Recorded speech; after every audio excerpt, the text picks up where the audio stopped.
इधर देखो बेटा, घात के आधार पर बहुपद के प्रकार कितने प्रकार के हैं? बहुपद शून्य, घात के आधार पर देखो शून्य बहुपद, पहला प्रकार है शून्य बहुपद। अब शून्य बराबर पी एक्स बराबर जीरो, जो पी एक्स बराबर जीरो को शून्य बहुपद कहते हैं, क्योंकि इसका घात नहीं बताया जा सकता है, क्योंकि इसमें अचर पद होता है 5, 3। इसकी घात ऐसे पूछेगा, इसकी घात कितनी है, शून्य बहुपद है या नहीं, तो ऐसे इसका शून्य बहुपद है 5। एग्जाम्पल में 5 भी लिख सकते हो आप, क्योंकि 5 में कोई घात ही नहीं होती है, शून्य बहुपद होता है। और रेखीय बहुपद किसे कहते हैं? ऐसा बहुपद जिसकी घात एक हो उसे हम रेखीय बहुपद कहते हैं। ऐसा बहुपद जिसकी घात एक हो उसे हम रेखीय बहुपद कहते हैं। रेखीय बहुपद किसे कहते हैं? रेखीय बहुपद ऐसा बहुपद जिसकी घात एक हो उसे हम रेखीय बहुपद कहते हैं। ऐसे x+5 है, x+5 इसकी घात 1 है, तो इसको ध्यान रखना है कि ऐसा बहुपद जिसकी घात 1 हो उसे हम रेखीय बहुपद कहते हैं। अब दो घाती बहुपद, एग्जाम्पल ध्यान रखना, ये एग्जाम्पल है। और दो घाती बहुपद में क्या है? जिस बहुपद में चर की घात 2 हो उसे हम दो घाती बहुपद कहते हैं। जिस बहुपद में चर की घात 2 हो उसे हम दो घाती बहुपद कहते हैं। देखिए x² के उदाहरण, चाहे जो से उदाहरण ले सकते हो, बहुत सारे उदाहरण। x² के 7, x² के 6x की 10, क्यों? x की घात कितनी है? 2, तो इसे दो घाती बहुपद कहते हैं। अब त्रिघाती बहुपद, ये मत उतार लेना, ये तो लिखा है मैंने। अब त्रिघाती बहुपद, जिस बहुपद में चर की घात 3 हो उसे हम त्रिघाती बहुपद कहते हैं। त्रिघाती बहुपद में सिंपल है, जिस बहुपद में चर की घात 3 हो उसे हम त्रिघाती बहुपद कहते हैं। x³ के 1, इसकी घात 3 है, त्रिघाती बहुपद है। अब 3 चर वाले बहुपद, ऐसा बहुपद जिसमें सिर्फ 3 चर हों उसे हम देखो, ऐसा बहुपद जिसमें सिर्फ 3 चर हों वे 3 चर वाले बहुपद कहलाते x, y, z। यानी x अलग, y है, z है। इसमें तो x चलता है, पर इसमें x, y, z ये 3 चर हो गए अलग अलग, ध्यान रखना है इसको। और क्या है कि तुम्हें दो घाती बहुपद में सिंपल है, चाहे जो सो ही मान लो x² के, ये दो घाती बहुपद तुम्हारा चलेगा। बहुपद किसे है? दो घाती बहुपद। ये तीनों पूछे जाते हैं ऑब्जेक्टिव, और बहुत ज़्यादा पूछे जाते हैं, ध्यान रखना आप लोग, क्योंकि इसमें क्या है, एक वाक्य में सबसे ज़्यादा ये पूछा जाता है, एक सबसे ज़्यादा, और दूसरा ये भी पूछ लेते हैं कभी कभार, और ये भी पूछ लेते हैं। एक ऑब्जेक्टिव एक नंबर में सबको पूछ सकते हैं, तीनों में से ध्यान रखना है आपको। इम्पोर्टेंट है ये, बहुत इम्पोर्टेंट है मेरे हिसाब से। सिलेबस में दिया है तुम्हारे में, वो इम्पोर्टेंट है, हर साल एक न एक क्वेश्चन आता है, तो आपको करना है 2027 के लिए। 2026 चल रहा है बेटा।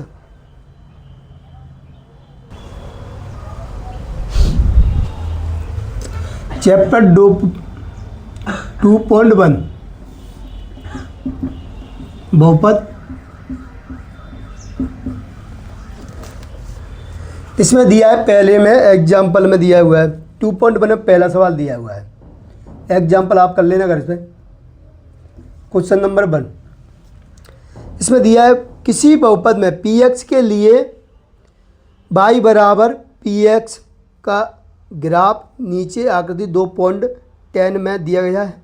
प्रत्येक स्थिति में px के शून्यांकों की संख्या ज्ञात करनी है। शून्यांकों की संख्या बतानी है तुम्हें, तो देखो पहला ग्राफ है तुम्हारा, ये दिया है, ये दिया है, और ये y है, ये y है, y dash x, x dash बाजी दिखाना कदम, ये 0 है, या ओ मान लो 0 रहता है वैसे। अब देखो ओ है, मान के चलो इसमें क्या है, ग्राफ ऐसे बना दिया है उसने, इस पे शून्यांकों की संख्या px, ये क्या है px पे कितनी है, ये कितनी बार काट रहा है, इसको बता सकते हो तुम लोग? नहीं, इसमें गलती बना दिया है मैंने, इसमें जी दिया है। अब ये क्या है कि px x अक्ष को कितनी बार काट रहा है ये बतानी है, शून्यांकों की संख्या बतानी है इसमें। तो सिंपल सी है, x अक्ष को एक बार भी नहीं काट रहा है, ये काट रहा है नहीं, ये y को काट रहा है, और y का पूछा नहीं है उसने अपने से, x का पूछा है। तो अतः शून्यांकों की संख्या क्या करनी है, आंसर में उत्तर में लिखनी है 1। शून्यांकों की संख्या कितनी है? एक है। फर्स्ट आंसर में शून्यांकों की संख्या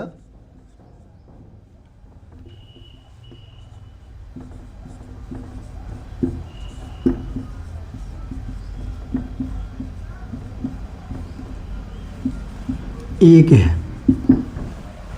ठीक, बस ये देखना बताना है। और दूसरा सेकंड वाला कर लो तुम। सेकंड में शून्यांकों की संख्या बतानी है। सारे तुम घर से कर लाओगे मेरे हिसाब से तो भाई।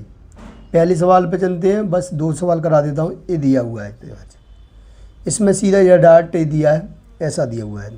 सेकंड वाला है तुम्हारे में दिया है ये एक्स दिया है, ये एक्स डैश मान लो, इसको वाई डैश मान लो, बस इसको 0 मान लो। अब इसमें शून्यांक संख्या कितनी है तुम भी बता दो। एक्स अक्ष पे शून्यांकों की संख्या बतानी है। इसमें कितनी है? एक है? नहीं है, एक नहीं है, 0 है। एक क्या है कि जिस पे है शून्य है, 0 या शून्य है, उसका क्या है कि ध्यान नहीं रखा। और इस पे क्या है कि देखो इस पे 1 है, अतः शून्यांक संख्या क्या है? 1 है। सेकंड वाले में कितनी है? शून्यांकों की संख्या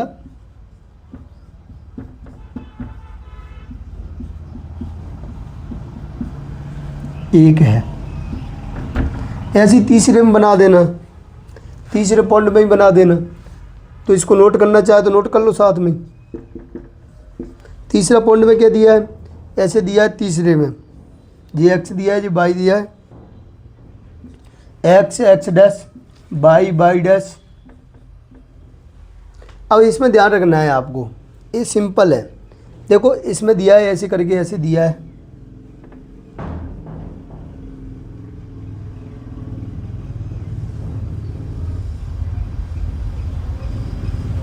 बस ये दिया हुआ है। अब इसमें कितनी शून्यांकों की संख्या? तो इसमें ध्यान रखना है, तीसरे में शून्यांकों की संख्या कितनी है? 1 बार काटा, 2 बार काटा, 3 बार काटा। ये 1 बार काटा है तो 1 है, इसमें 1 बार, 2 बार, 3 बार, तो अतः शून्यांकों की संख्या कितनी है?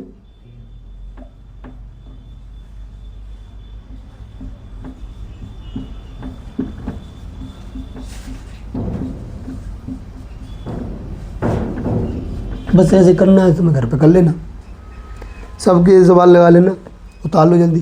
फिर मैं क्या है कि 2.2 कराता हूँ, घर पे कर लेना।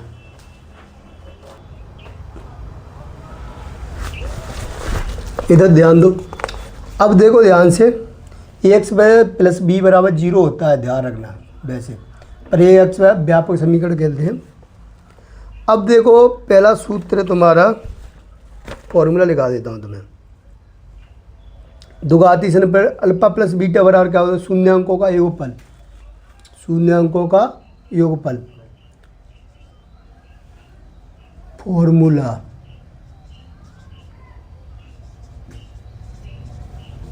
इसे कहते हैं, सूत्र भी कहते हैं, ठीक है।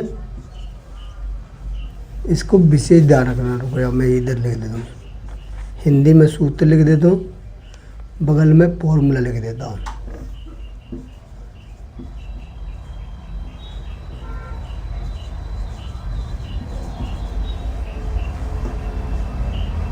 तो इसका ध्यान रखना है। अब शून्यांकों का योगफल कितना होता है? अल्फा प्लस बीटा बराबर, हिंदी में बोलते हैं शून्यांकों का योगफल।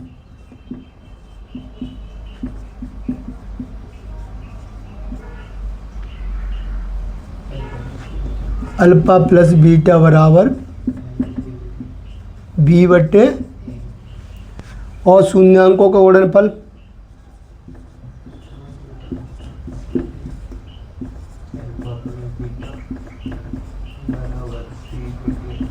अल्फा इंटू बीटा बराबर सी बट्टे।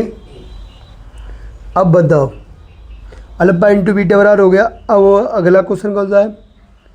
अब देखो ध्यान से, अल्फा प्लस के, मैं अब हिंदी नहीं लिखा रहा, alpha plus beta plus gamma, 3 सूत्र होते हैं, ये ध्यान रखना। इसका मान होता है बी बट्टे ए, इसका भी होता है बी बट्टे ए, ध्यान रखना। अल्फा प्लस जामे जोड़ देते हैं, गामा जोड़ दें, तो ये भी मान यही रहता है, ठीक है। अब देखो यहाँ पे ध्यान रखना, एक और है alpha plus beta plus gamma plus alpha बराबर C/A होते हैं। और अल्फा प्लस ये माने देखो अल्फा इंटू बीटा, इसमें बीटा गुणा किया, इसमें अल्फा बीटा और बीटा गामा और गुणा करते हैं इसमें मल्टीप्लाई प्लस गामा अल्फा, नियम से क्रम बाई क्रम चलते हैं, C/A होता है इसका सूत्र। और alpha into gamma into beta नहीं अल्फा बीटा गामा बराबर होता है गुणा में माइनस के D/A। इसका विशेष ध्यान रखना है आपको, ठीक है। उतारो हमारे लिए एक ओनली मिटा दो इसमें। देखो फॉर्मूला है, सिंपल है, ध्यान रखना एक बात, सिंपल क्यों, अल्फा प्लस बीटा बराबर क्या होता है -B/A। बस यही समझ में आ गया बच्चों, सवाल तो हो जाएगा, गारंटी सवाल हो जाएगा। बस एक तो क्या है कि इसमें ये सूत्र आने चाहिए B/A बराबर, और शून्यांकों का गुणनफल क्या होता है अल्फा इंटू बीटा बराबर C/A, और अल्फा प्लस बीटा गामा बराबर P-K। ये सवाल कहाँ में पूछे जाएंगे तुम्हें, ऑब्जेक्टिव में, वहाँ पे पूछे जाएंगे तुम्हें, बस ऑब्जेक्ट में पूछे जाएंगे। एक तिलिंगदा बेंस आएंगे 4, इसमें तो ये सूत्र भी आ सकते हैं, ये सूत्र है बाकायदा, ठीक है। मिटा दो, लाओ सवाल दे दो अब फटाफट, 2 मिनट में हो जाए, एक सवाल करा दो फिर क्या है आपकी छुट्टी करता हूँ। लो पहला सवाल है तुम्हारा x² माइनस के 2x माइनस के 8। x² पहला सवाल है x²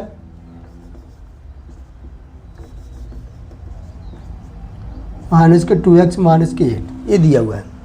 बस ये ध्यान रखना है x² प्लस के bx प्लस के c, ये ध्यान रखना है आपको, ये x² प्लस के bx प्लस के c, ये a का मान है, यहाँ पे ध्यान रखना है a का मान, मतलब ये इसके घाती में यहाँ पे कुछ होता है तो a का मान रहता है, क्या का मान रहता है a का, और यहाँ पे जो मान होता है ये b का मान होता है। यहाँ पे 1 है, कुछ नहीं है तो 1 रहती है, यहाँ पे ये b का मान है, ये किसका है, बस ये ध्यान रखना है आपको, ये ध्यान रख लिया आपने, नो मान लो तुम्हारा सवाल हो गया। देखो इसका एक और नियम है, एक क्या नियम है, ये नियम है कि इसका गुणा करने पर कितना आना चाहिए 8 माइनस के, जोड़ने घटाने पर माइनस के 2, तो इसके फैक्टर करने पड़ेंगे आपको। फैक्टर क्या है, 2 भागों में तोड़ना, 2 चौक 8, 2 दूनी 4, 2 एकम। अब इसको क्या है कि 2 भागों में कैसे तोड़ूं, तो कितना 4 दूनी 8 आ जाए, मतलब गुणा करने पर 8 आना चाहिए, जोड़े घटाने पर 2x आना चाहिए। अब देखो 2 दूनी 4, 4 गुणा 2 कितना हो गया 8। अब किसको माइनस करूँ तो 2 आ जाए, अगर मैं इसको कर दूँ तो प्लस के बचता है, ध्यान रखना, इसको माइनस करेंगे तो अपन को माइनस के 8 हो गया, और देखो इसको माइनस करेंगे x प्लस के 2x, ये प्लस के है ये माइनस के, ध्यान रखना। इसमें से इसको घटाएंगे, इसमें से इसको घटाएंगे, 4 माइनस के, ये 2 है तो कितने बचेंगे माइनस के 2, बस इतना ध्यान रखना है आपको। अगर ये लाइन समझ में आ गई हो तो आप बता देना।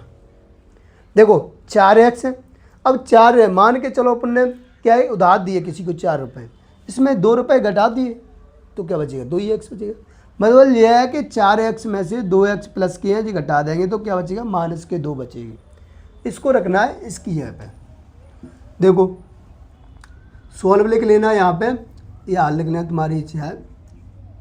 अब सॉल्व कर रहा हूँ मैं।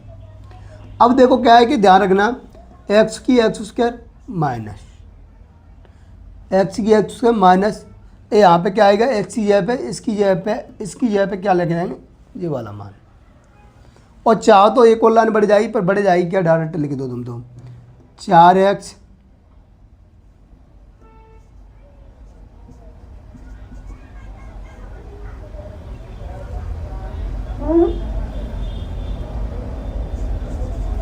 लिख दी, कोई दिक्कत? ध्यान रखना, ये लिख दी अपने, इसकी ऐप है ये लिख दी, इसकी ऐप है लिख दी। अब देखो इधर ये दो टुकड़ों में बट गया, दो टुकड़ा कर दिए अपन ने, फैक्टर दो कर दिए, फैक्टर एक फैक्टर दो फैक्टर। अब फैक्टर कर दिए इसके, तो इसमें से क्या कॉमन आया? एक्स, एक्स माइनस के 4, एक्स बाहर निकाल दे, दो एक्स है इसके पास, एक एक्स बाहर निकल गया, एक बच्चा ये लिख दिया, माइनस की माइनस, ये एक्स बाहर निकल गया तो क्या बचेगा? 4, ठीक है, प्लस 2 आ गया बाहर, 2 बाहर ले लिया, एक्स बचा, एक्स लिख दिया, 2 का भाग देते हैं, 2 चौको, कोई दिक्कत किसी को? अब देखो, अब इसमें दोनों सेम है तो एक लिखना है, कॉमन ले लो इनमें से, एक्स माइनस के 4, ऐसे ये एक्स कॉमन लिया था, ऐसे इसमें से दोनों में से एक कॉमन ले लिया। अब बचा क्या अपने पास? एक्स प्लस के, सिंपल सी बात। अब देखो यदि एक्स माइनस के 4 बराबर 0 करते हैं, शून्यांक बराबर 0 करेंगे तो इसको 95 कर देंगे, इधर 4 आंसर आ गया। अगर यदि इसको मैं करूं x प्लस के 2 बराबर 0 लूँ तो x बराबर 95 कर दो, इधर एक साइड से दूसरी साइड में जाती है, प्लस की होती है, जब माइनस की, यदि माइनस की होती है वो प्लस की हो जाती है। आ गया? अब देखो ये तो आगे तुम्हारे अतः करके लिख देना, अतः ज़्यादातर है तो यह यहीं तक पूछता है सवाल। अब शून्यांक x बराबर कितना आया? 4 और x बराबर माइनस के 2 है, ठीक है। ऐसे करना है, तुम्हें कोष्टक में लिखना है, तुम जल्दी जल्दी में कैसे करते हो? तुम्हारे नंबर हर बार टेस्ट में कम आ रहे, कोई 15 किसी के 20, क्या पता है। देखो ध्यान रखो, अब ये इतना सवाल पूछता है बोर्ड वाला अभी तक, कभी कभार जांच भी पूछ लेता है इसकी, कभी कभार पूछता है। तो जांच में क्या करना है आपको? जांच निकालने के लिए, जांच में मैंने बोला था अभी सूत्र, अभी फॉर्मूला, शून्यांकों का योगफल,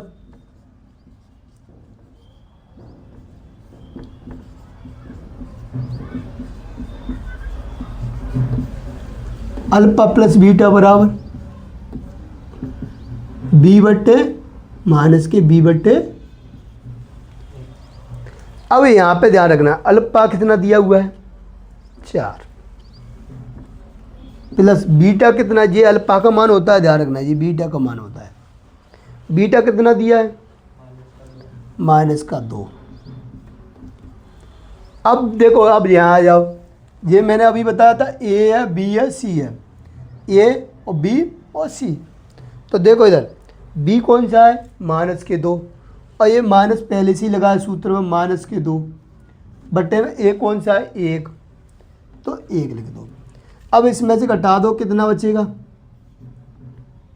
माइनस के 2 बराबर, इसमें प्लस प्लस 2 हो जाएगा, 1 भाग दे देंगे तो 1 ही आएगा। तो सिंपल सी बात है, यहाँ पे लिख दूँगे, यहाँ पे लिख देता हूँ इसको। इसको वह क्या है कि 2 बचेगा, इसका क्या बचेगा? 2, तो ये पहले का आ गया। अब यहाँ ध्यान रखना, शून्यांकों का गुणनफल क्या लिखना है? शून्यांकों का गुणनफल,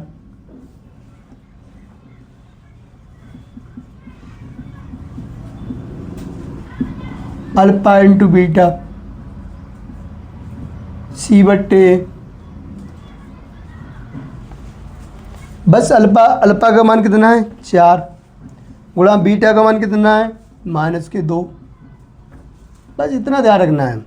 और सी के मान कितना है? माइनस के 8, और सी का मान ये है, ध्यान रखना है। अब देखो ए का मान कितना है? 1, इसका भाग देंगे 4 दूनी 8 माइनस के, और इसका भाग देंगे माइनस के 8, दोनों बराबर हैं, अतः सत्यता की जांच पूरी होती है, ऐसे लिख सकते हो। वो पूछे क्या? 4 लिखा है कहाँ? 4 है बेटा, ले वो 4 ही है, ये 4 लिखा है, ये 4 लिखा है। इसको अलग उतारा करो, ध्यान रखना है, इसको अलग उतारना है आपको, क्योंकि ये क्या है कि रप कार्य है। क्या है? रप कार्य है, तो इसको भले हटा दूं कि नहीं? क्योंकि हटा दो तुम उतार लोगे, बाद में अगर किसी को उतारना है तो रफ कार रह जाए यार, क्योंकि वो बहुत से बच्चे उतार लेंगे इसको। उतारना चाहे तो उतार सकते हो, अलग उतारना चाहिए, इतना करना है आपको तो, ठीक। चलो बहुत है 20 मिनट की।